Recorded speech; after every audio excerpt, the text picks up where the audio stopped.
Hello అండి అందరికీ.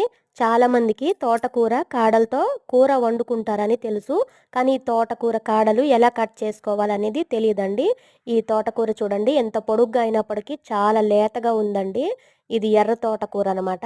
ఇలా వేర్లు పక్కన మనము కట్ చేసి పడేయాలి. తర్వాత మనకి ఏ సైజులో ముక్కలు కావాలంటే ఆ సైజులో ముక్కలు కట్ చేసుకోవాలండి. మనకి ములక్కాడ ఎలా అయితే కట్ చేసుకుంటామో అలా కట్ చేసుకొని ఇలా మనకిది వేర్లు పక్కన పీస్ కాబట్టి ఇలా కొంచెం పొట్టు తీసుకోవాలి. మిగతాది అవసరం లేదు. చూడండి ఇదంతా కూడా లేతగా ఉంది.